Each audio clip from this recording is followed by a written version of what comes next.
한국은 절대 건드리지 마. 태극 마크가 보이면 뒤도 보지 말고 뱃머리를 바로 돌려야 해. 알겠어? 이건 정말 믿기 어려운 이야기입니다. 하지만 모든 것이 사실입니다.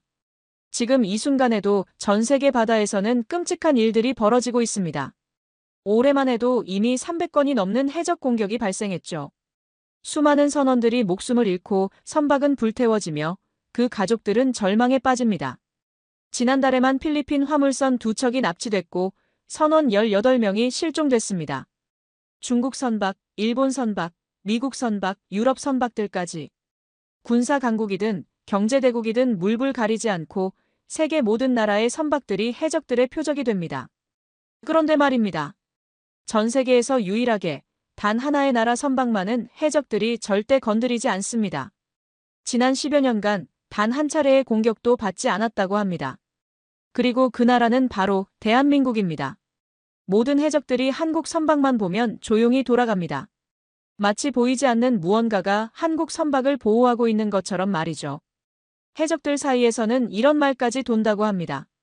한국은 절대 건드리면 안 된다. 한국을 건드리면 정말 끔찍한 일이 벌어진다. 도대체 무슨 일이 있었던 걸까요? 대한민국이 도대체 무엇을 했기에 세계에서 가장 잔인한 해적들조차 한국을 두려워하는 걸까요? 지금부터 여러분께 그 놀라운 진실을 들려드리겠습니다. 그 전에 잠깐 1초 만에 누를 수 있는 좋아요 버튼을 꾹 눌러주시면 영상 제작에 아주 큰 힘이 됩니다. 그럼 바로 시작하겠습니다. 저는 리차드 플래너건입니다. 미 해군 특수전 분석실에서 20년간 근무했고 지금은 국제 해상 안보 전문 컨설턴트로 일하고 있어요. 제가 하는 일은 전 세계에서 벌어지는 해적 활동 패턴을 분석하고 각국 정부와 해운회사의 대응 방안을 제시하는 것입니다. 해적들의 움직임을 추적하고 그들의 수법을 연구해서 피해를 최소화하는 것이 제 전문 분야예요. 지난 20년간 정말 많은 곳을 다녀봤어요. 아프리카 서안의 기니만부터 동남아시아의 말라카 해협까지 세계 주요 해적 출몰 지역은 거의 다 가봤죠. 소말리아 연안에서는 직접 해적선과 마주친 적도 있고 나이지리아 근해에서는 납치당할 뻔한 경험도 있습니다. 말레이시아 해협에서는 해적들의 공격을 받은 선박을 직접 조사해 본 적도 있어요. 그만큼 해적들의 활동 패턴과 수법에 대해서는 누구보다 잘 알고 있다고 자부해요. 해적들이라고 하면 보통 영화에서 보는 것처럼 칼을 들고 다니는 모습을 떠올리시겠지만 현실은 전혀 다릅니다. 이들은 최신 무기로 무장한 조직적인 범죄 집단이에요. 위성통신 장비를 이용해서 표적을 정하고 고속보트로 접근해서 선박을 점령합니다. 그리고 인질들을 협박해서 거액의 몸값을 받아내는 거죠. 하지만 최근 제가 발견한 통계 자료는 정말 이해할 수 없는 것이었습니다.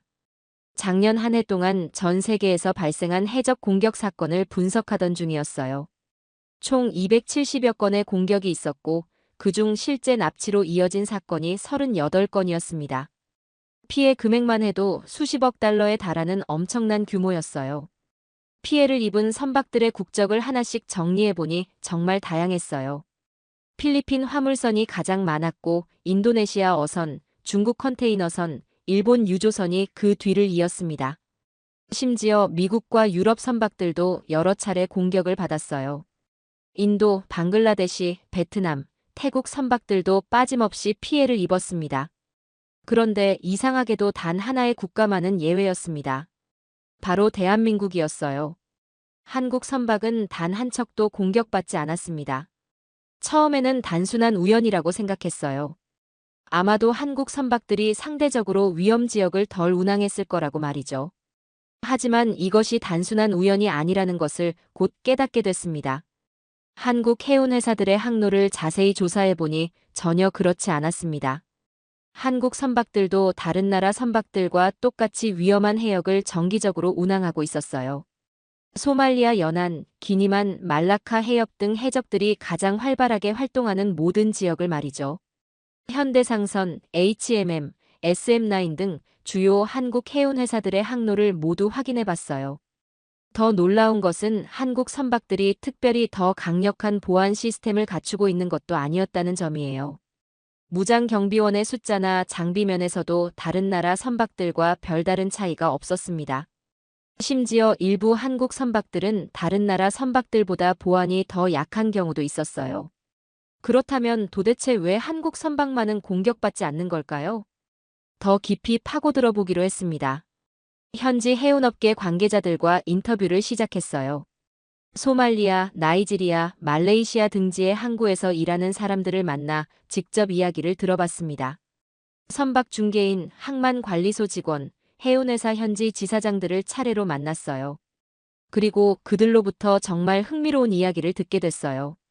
해적들 사이에서 한국 선박은 건드리면 안 되는 대상이라는 불문율이 있다는 거였어요. 그것도 아주 구체적이고 절대적인 규칙으로 말이죠. 이것은 단순한 소문이나 추측이 아니라 실제로 존재하는 철칙이라고 했습니다. 나이지리아의 한 선박 브로커는 이렇게 말했습니다. 해적들이 표적을 정할 때 가장 먼저 확인하는 것이 선박의 국적이라고요.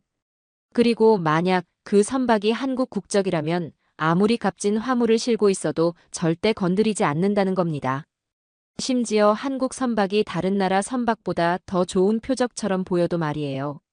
말레이시아의 한 항만 관리소 직원도 비슷한 이야기를 해줬어요. 말라카 해협을 지나는 선박들 중에서 한국 선박만큼 안전한 것은 없다고 하더군요. 해적들이 한국 국기만 보면 그냥 지나간다는 거예요. 마치 한국 선박이 보이지 않는 보호막에 둘러싸여 있는 것처럼 말이죠. 저는 정말 궁금해졌어요.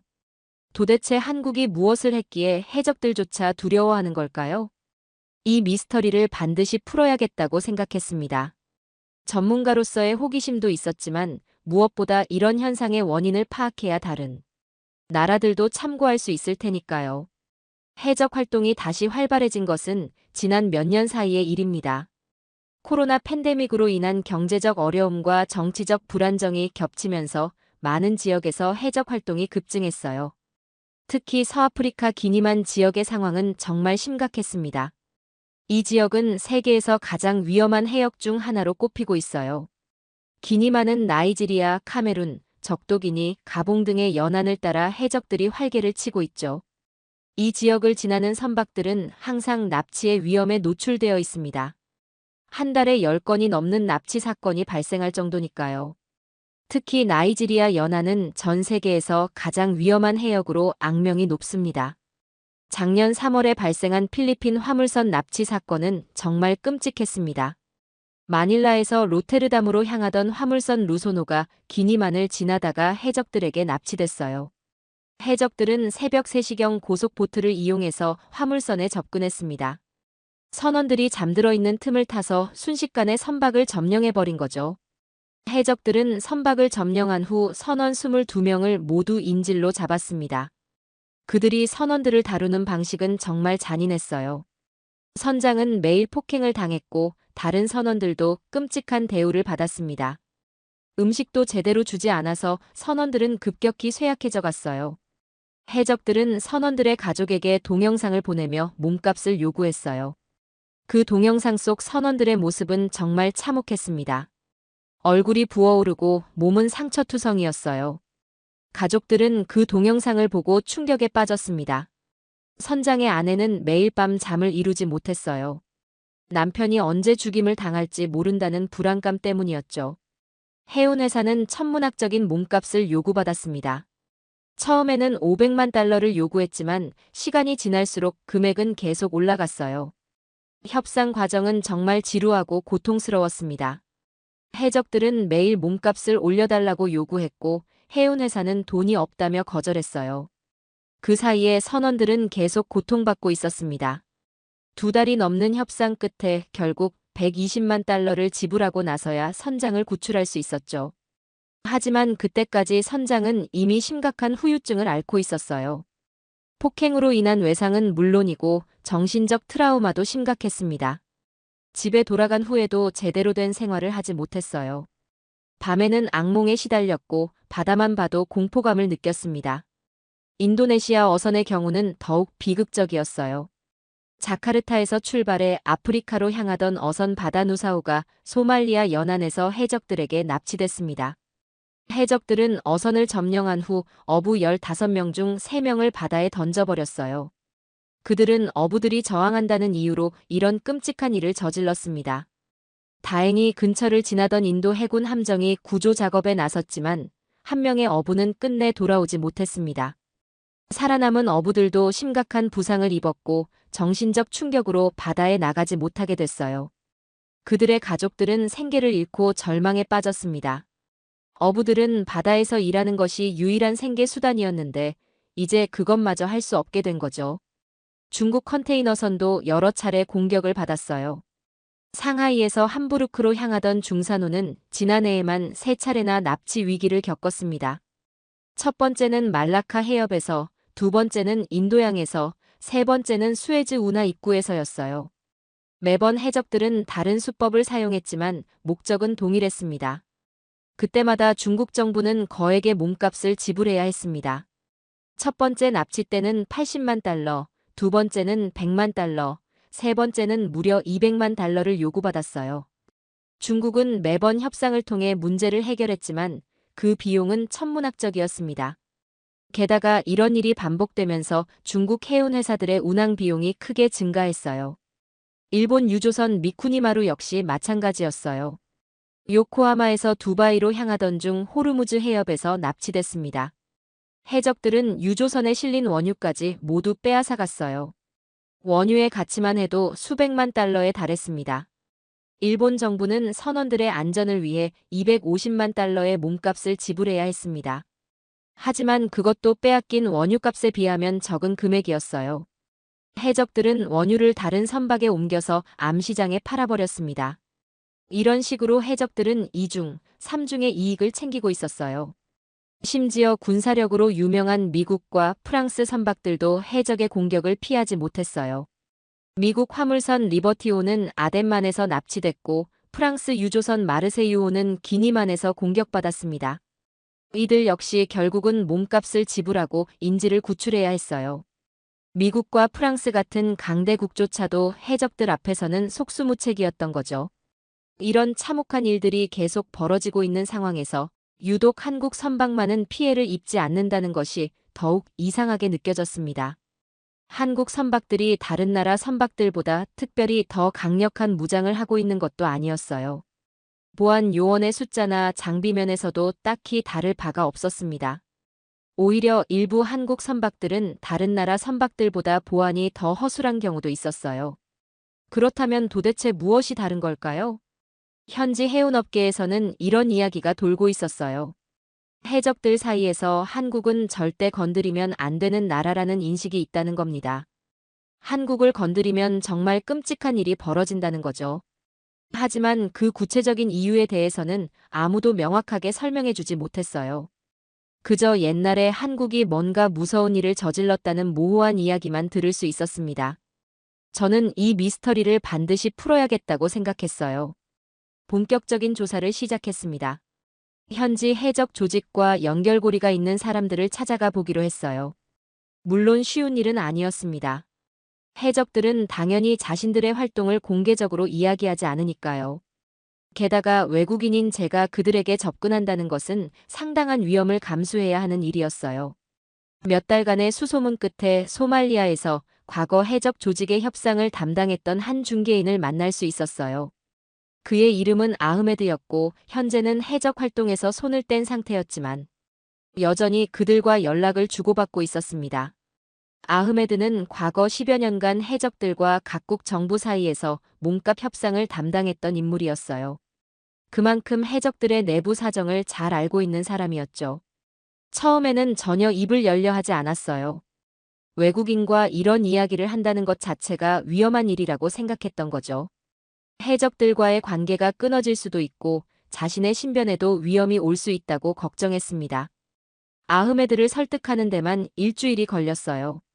제가 학술적 목적이라는 것을 확신시키고 상당한 사례금을 제시한 후에야 비로소 이야기를 들을 수 있었어요. 그리고 그가 들려준 이야기는 정말 놀라웠습니다. 해적들 사이에서는 정말로 한국을 건드리면 안 된다는 불문율이 있다는 거였어요. 그것도 아주 구체적이고 절대적인 규칙으로 말이죠. 아흐메드의 말에 따르면 해적 조직에 새로 들어온 사람들에게는 반드시 가르치는 몇 가지 철칙이 있다고 해요. 첫 번째는 민간인을 불필요하게 해치지 말라는 것. 두 번째는 같은 조직끼리 싸우지 말라는 것. 세 번째는 다른 조직의 영역을 침범하지 말라는 것. 그리고 네 번째가 바로 한국 선박은 절대 건드리지 말라는 것이었습니다. 이 규칙들 중에서도 한국에 관한 규칙은 가장 엄격하게 지켜진다고 했어요. 다른 규칙들은 상황에 따라 어길 수도 있지만 한국에 관한 규칙만은 절대 예외가 없다는 겁니다. 신참 해적들이 이 규칙을 어기려고 하면 다른 해적들이 만류한다고 해요. 심지어 폭력을 써서라도 막는다고 합니다. 왜 그런 규칙이 생겼냐고 묻자 그는 잠시 망설이더니 이렇게 말했어요. 옛날에 한국이 한번 보여줬다고. 자기네 국민을 건드리면 어떻게 되는지 제대로 보여줬다는 거였어요. 그 이후로 모든 해적 조직들이 한국만은 절대 건드리지 않기로 암묵적으로 합의했다는 겁니다. 아흐메드는 그때의 기억이 아직도 생생하다고 했어요. 해적들 사이에서는 그날의 일을 두고두고 이야기한다는 겁니다. 한국의 무서움을 잊지 않기 위해서라고 해요. 새로 들어온 해적들에게 경고의 의미로 그 이야기를 들려준다는 거죠. 구체적으로 언제 무슨 일이 있었냐고 계속 추궁했어요. 아흐메드는 한참을 망설이다가 천천히 입을 열기 시작했습니다. 2011년쯤이었다고. 그때 한국 배 하나가 소말리아 해적들에게 잡혔다는 거예요. 당시에는 별로 특별한 일이 아니었다고 합니다. 보통 다른 나라들은 이런 경우 협상을 시작한다고 했어요. 중개인을 통해 몸값을 흥정하고 적당한 선에서 합의하는 것이 일반적인 방법이었죠.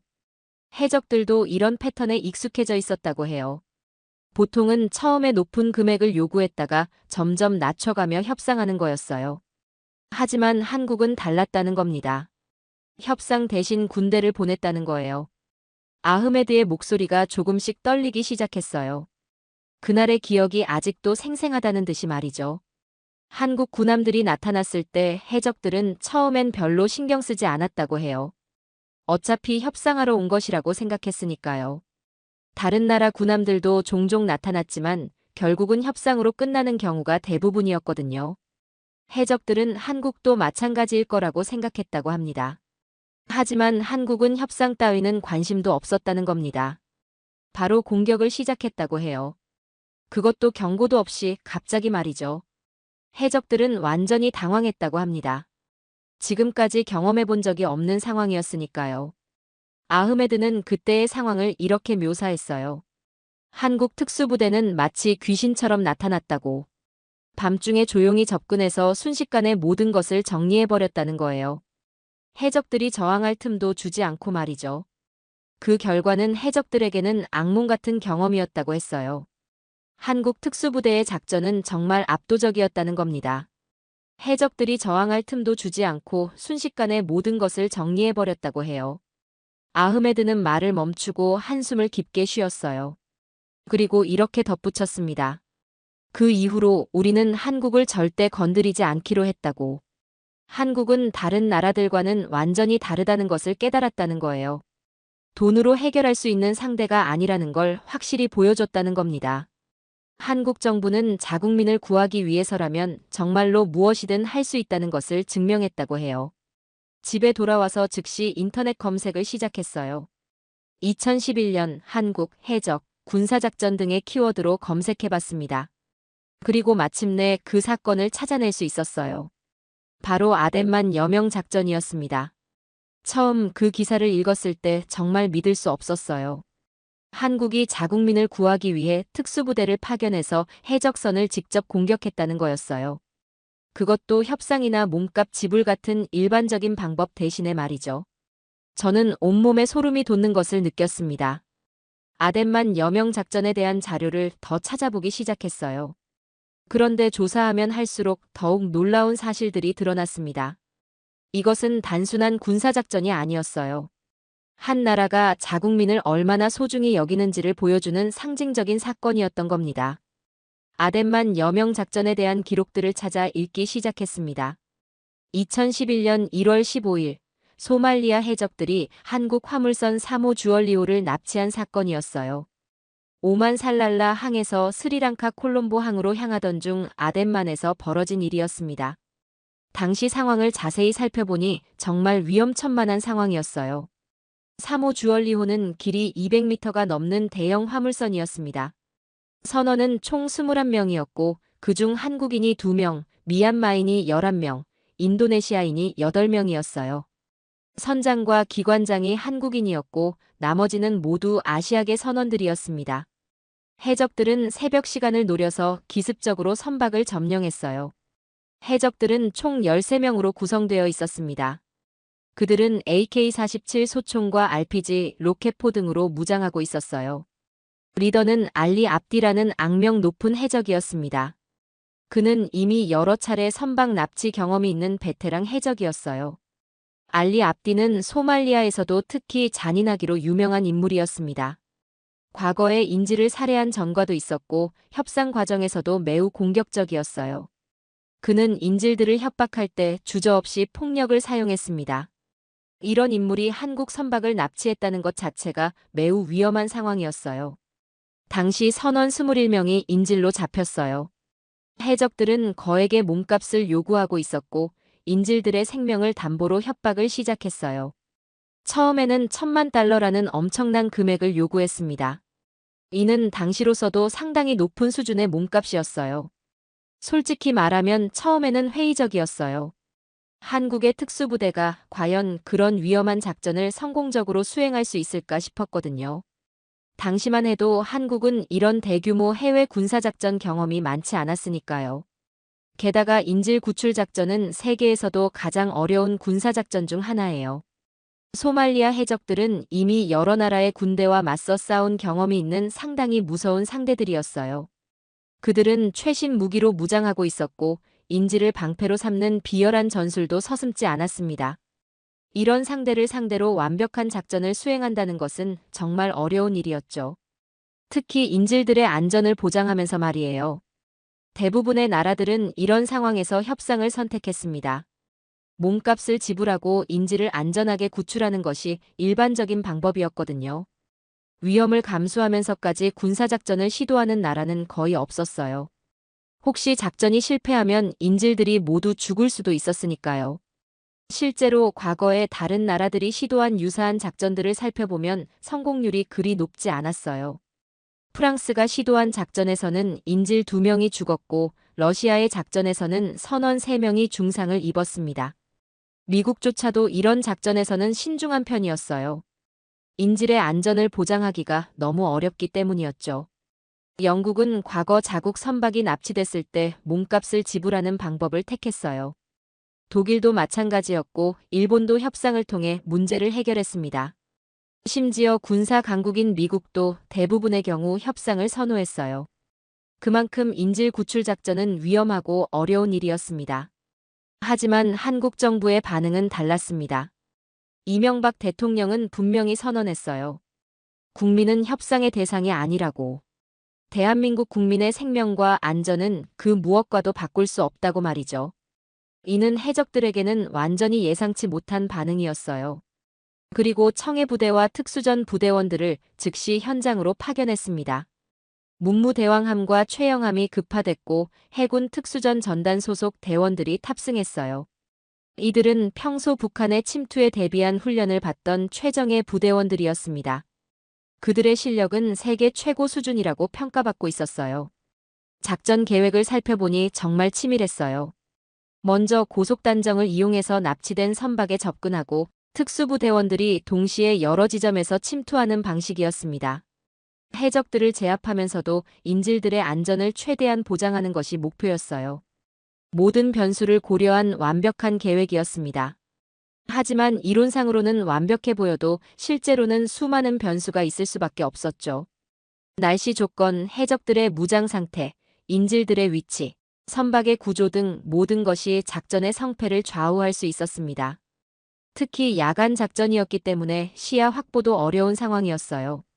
조그만 실수라도 하면 모든 것이 물거품이 될 수 있었습니다. 가장 큰 우려는 인질들의 안전이었어요.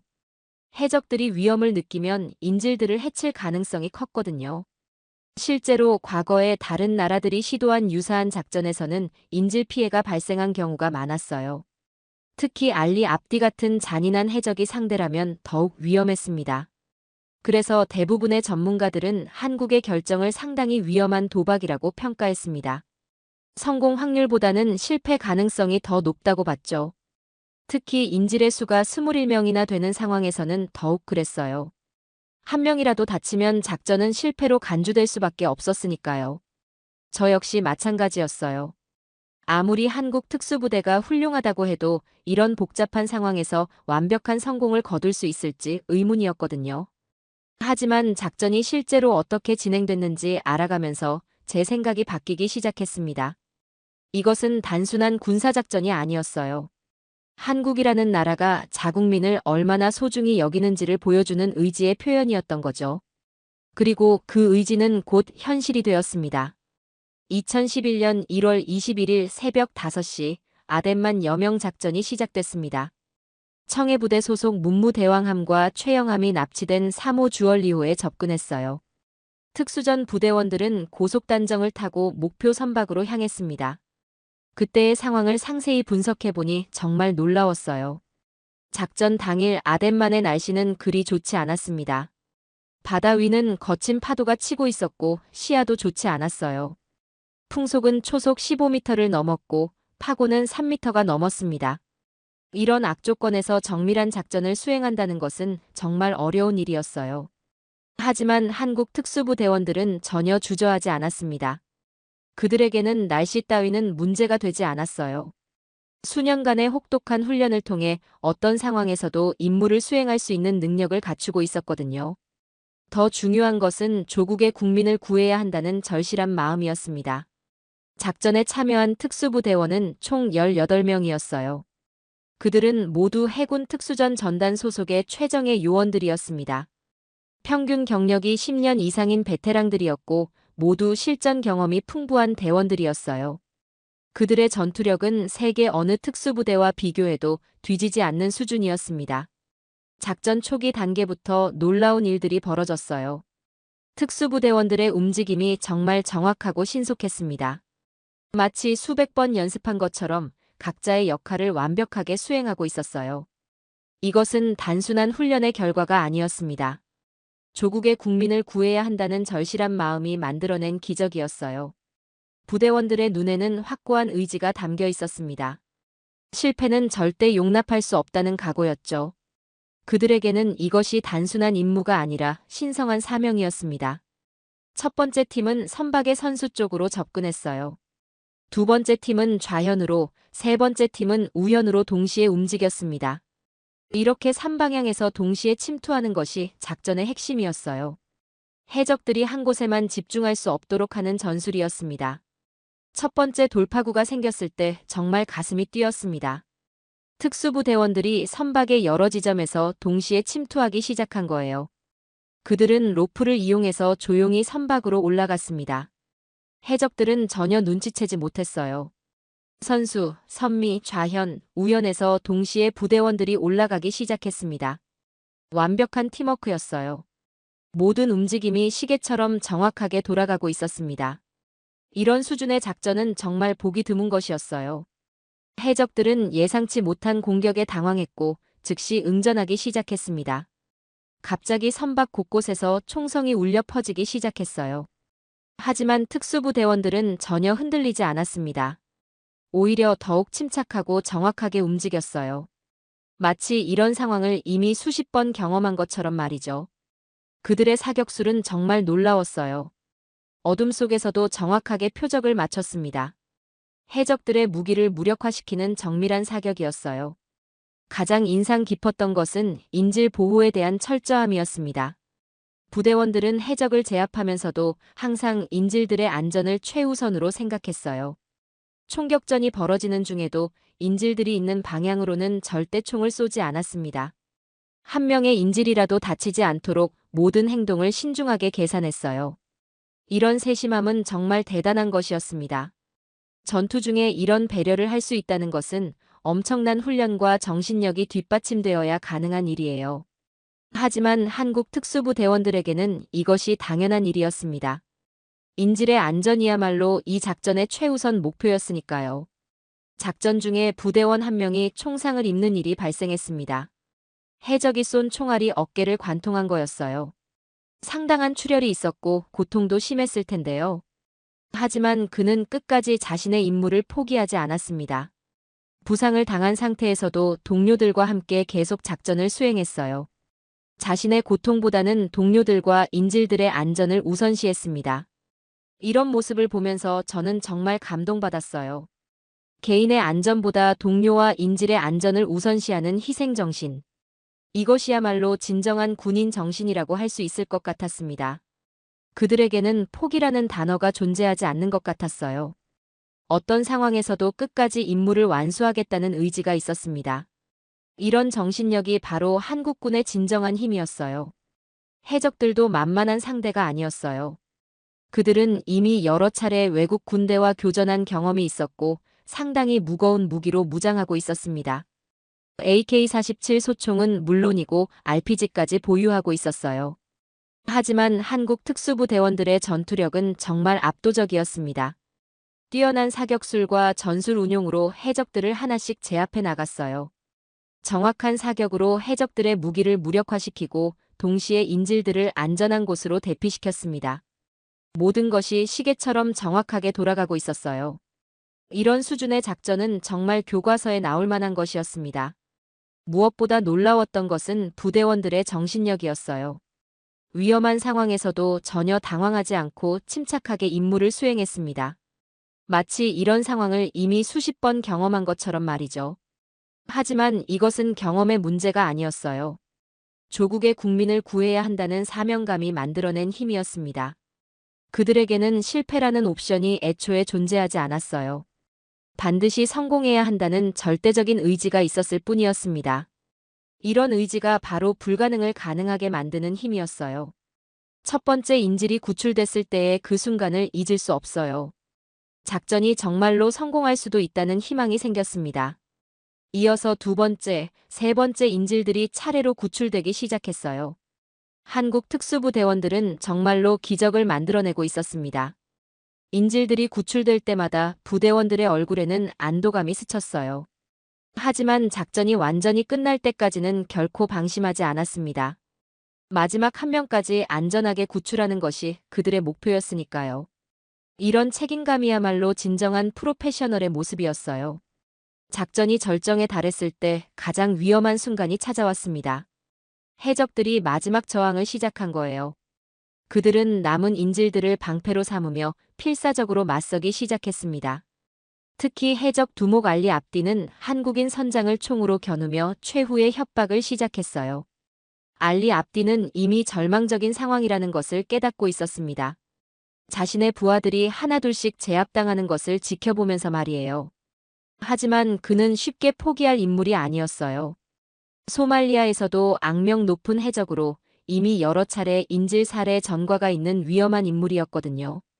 그는 선장실에서 한국인 선장과 기관장을 인질로 잡고 있었어요. 총구를 선장의 머리에 대고 한국 특수부 대원들에게 소리쳤습니다.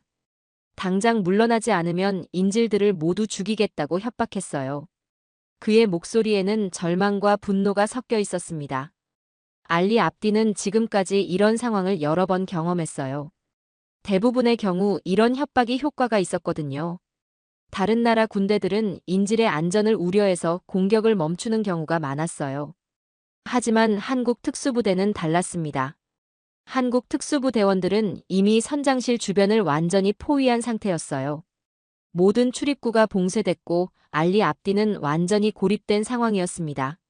하지만 그는 여전히 인질을 방패로 삼고 있었어요. 이것이 바로 가장 위험한 순간이었습니다. 그 순간이 정말 숨막혔습니다. 한치의 실수도 용납될 수 없는 극한의 상황이었어요. 해적이 방아쇠를 당기기까지는 불과 몇 초밖에 남지 않았습니다. 모든 것이 이 한순간에 달려 있었어요. 지금까지의 모든 노력이 이 순간에 결정될 상황이었습니다.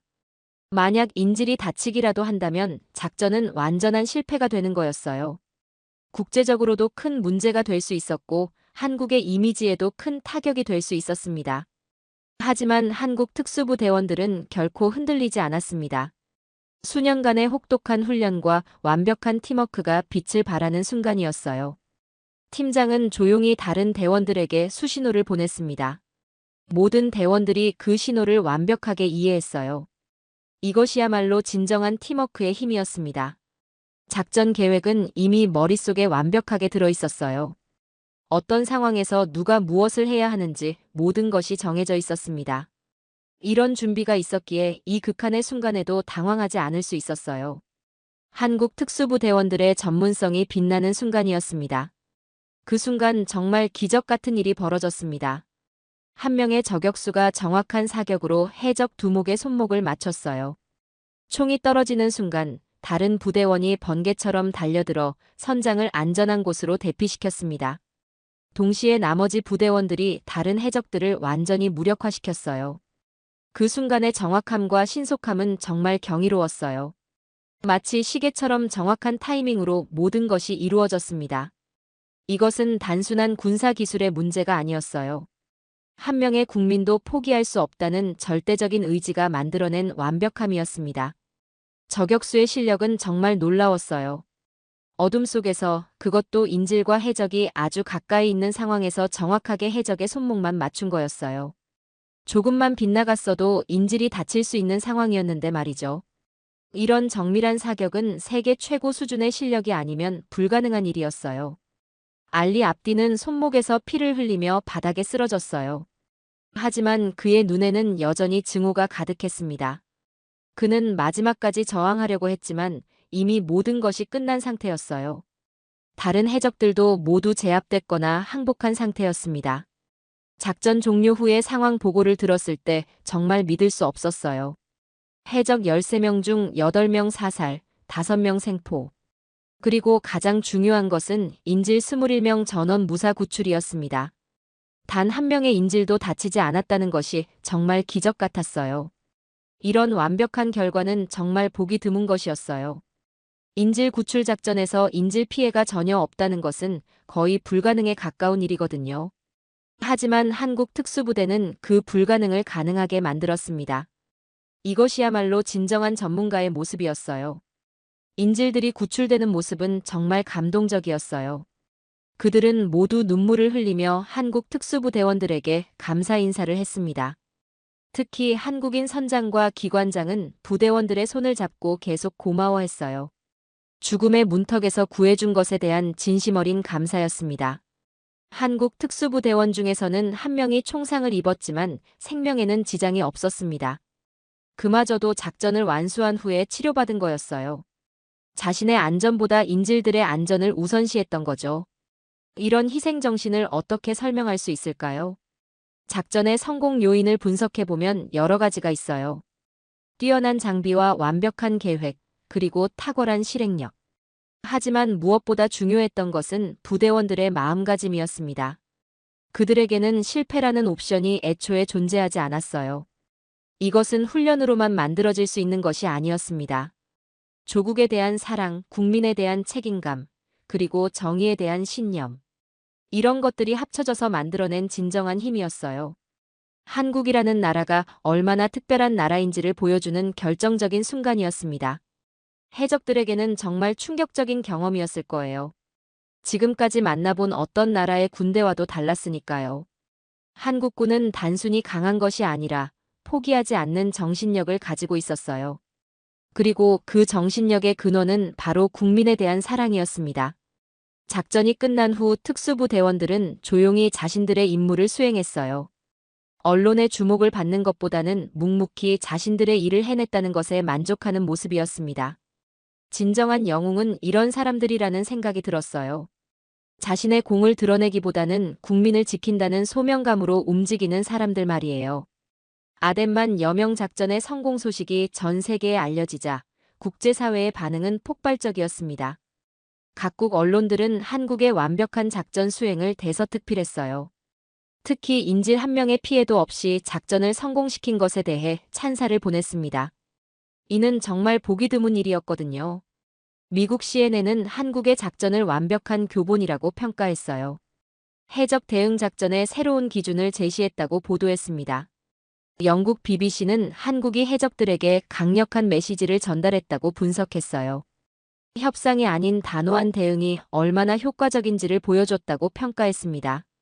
프랑스 르몽드는 한국의 의지와 실행력에 감탄한다는 기사를 실었고요. 독일 빌트는 한국 특수부대의 전문성을 극찬했습니다. 일본 아사히 신문도 한국의 성과를 높이 평가했어요. 전 세계가 한국의 결단력과 능력에 주목하고 있었습니다. 하지만 가장 중요한 변화는 해적들 사이에서 일어났어요. 그들에게 한국이라는 나라는 이제 완전히 다른 의미가 됐습니다. 절대 건드려서는 안 되는 나라. 건드리면 정말로 끝장나는 나라가 된 거죠. 소말리아 현지에서 만난 한 어부의 증언이 정말 인상적이었어요.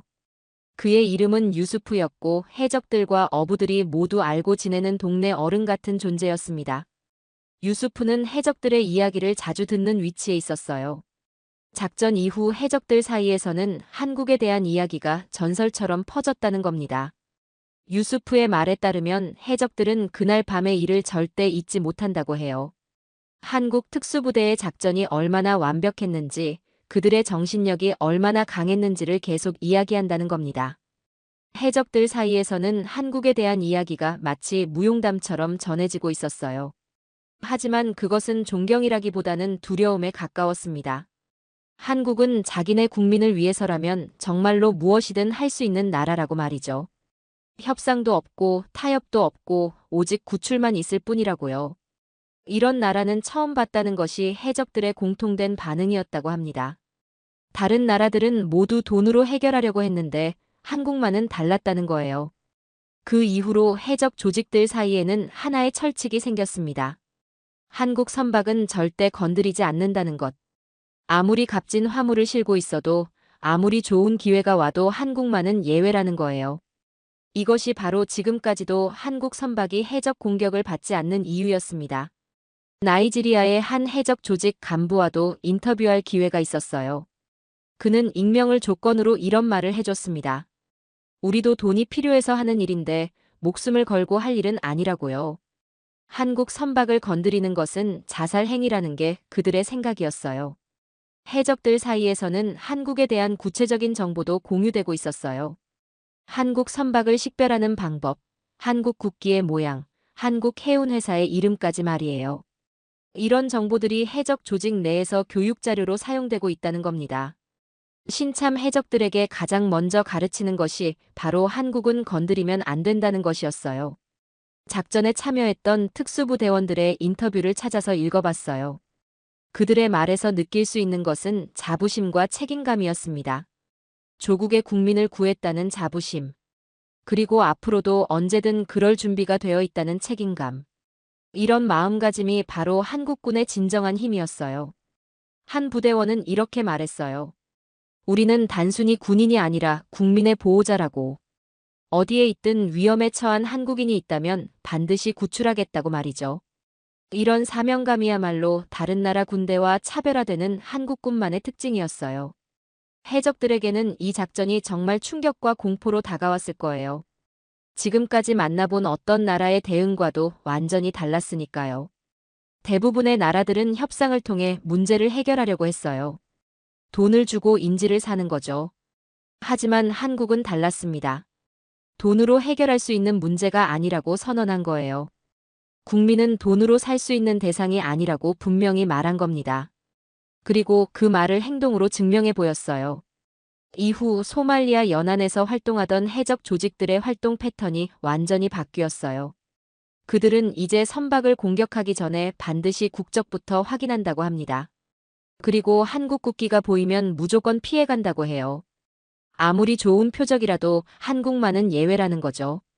한 해적은 이렇게 말했다고 해요.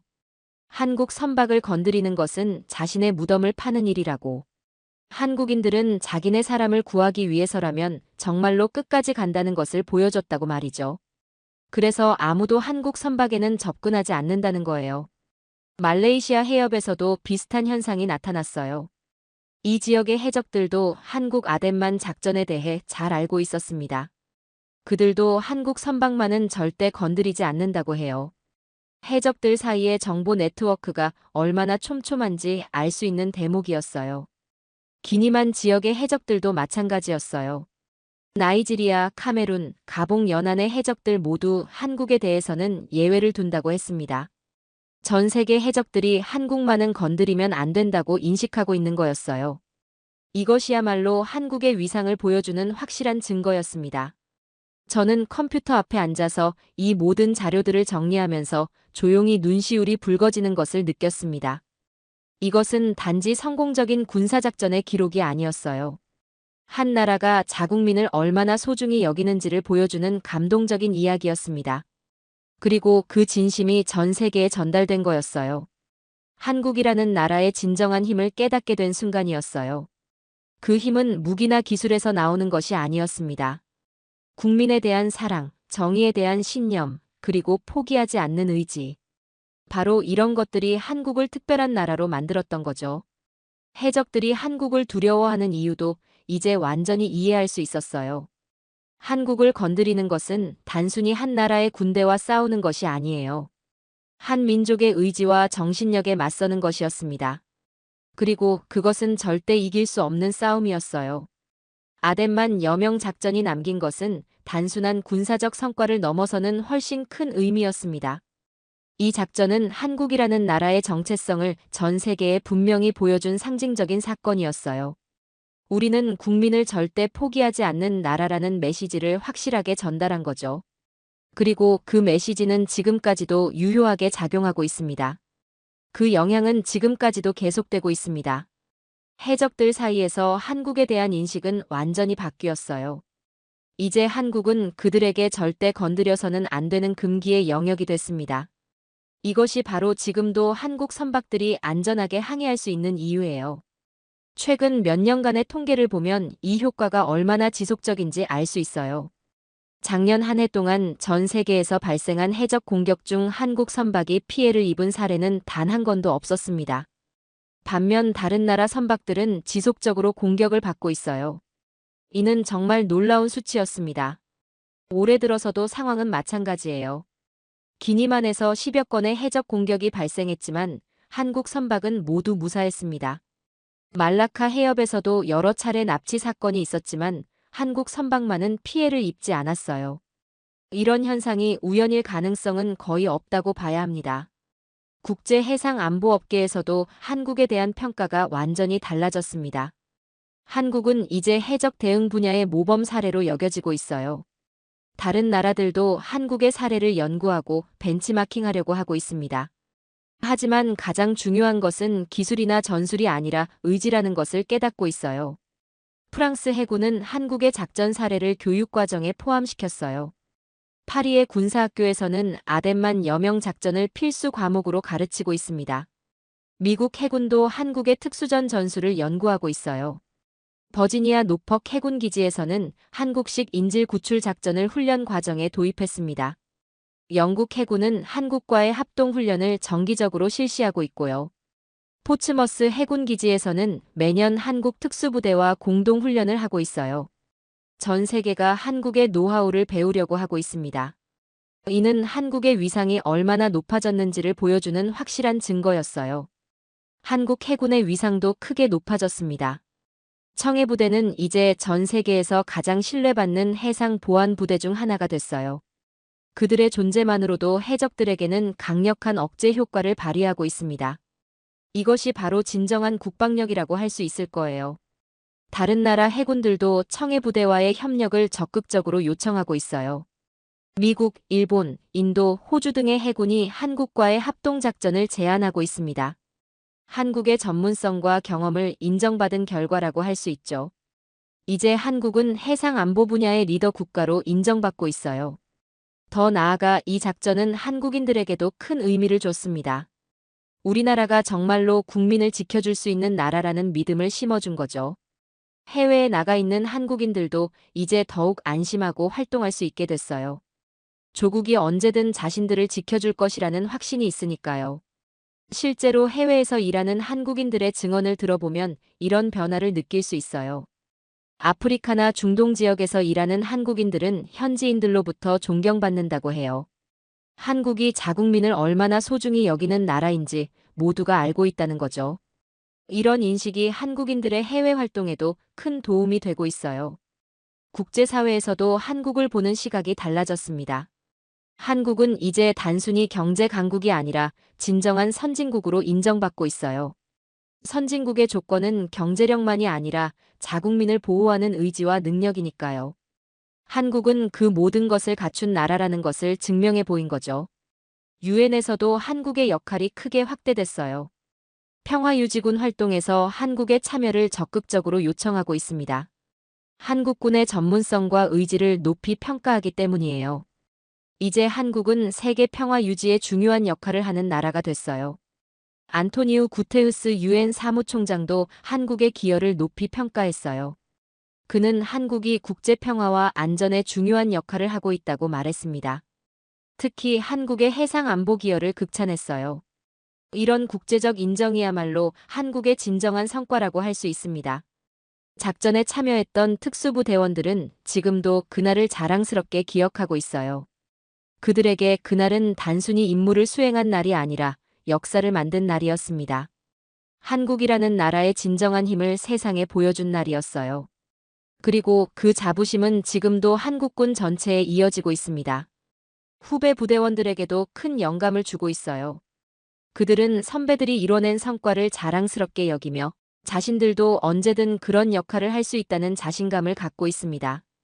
이런 전통과 정신력이야말로 한국군의 진정한 자산이라고 할 수 있어요. 대대로 이어질 귀중한 유산이기도 하고요. 해적들에게는 여전히 트라우마로 남아있을 거예요. 한국이라는 이름만 들어도 그날의 기억이 되살아날 겁니다. 압도적인 전투력과 포기하지 않는 의지, 그리고 무엇보다 국민에 대한 절대적인 사랑.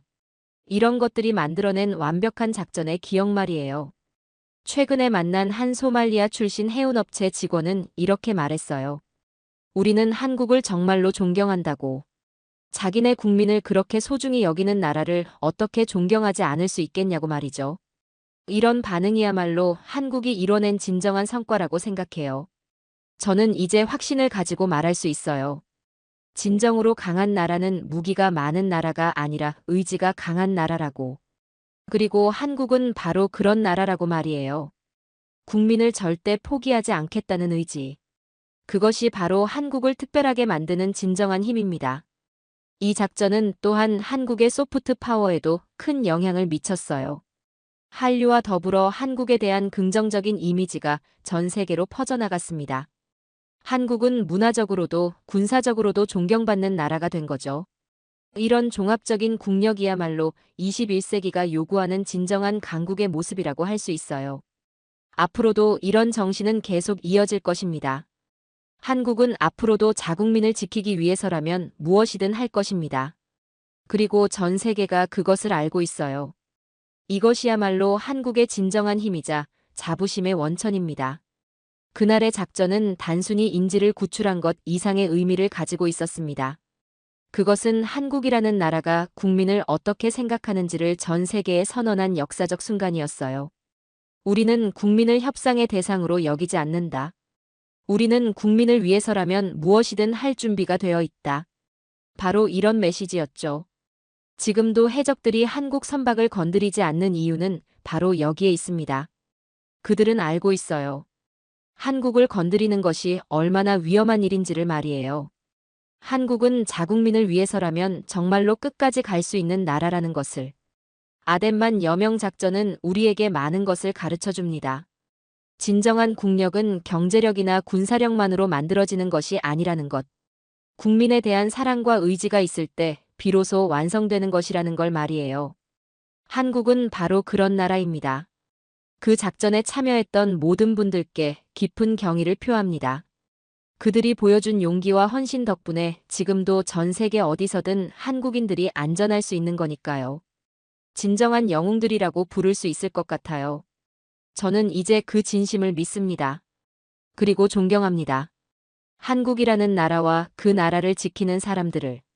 그들이 있기에 지금도 한국은 세계 어디서든 신뢰받을 수 있는 거니까요. 오늘의 사연은 여기까지입니다. 구독과 좋아요는 영상 제작에 아주 큰 힘이 됩니다. 지금까지 감동테라스 저는 소희였습니다. 오늘도 우리 구독자님들의 가정에 따뜻한 행복이 가득하시길 진심으로 바라겠습니다. 긴 영상 끝까지 시청해주셔서 정말 감사합니다. 내일 더 좋은 이야기로 찾아뵙겠습니다. 감사합니다.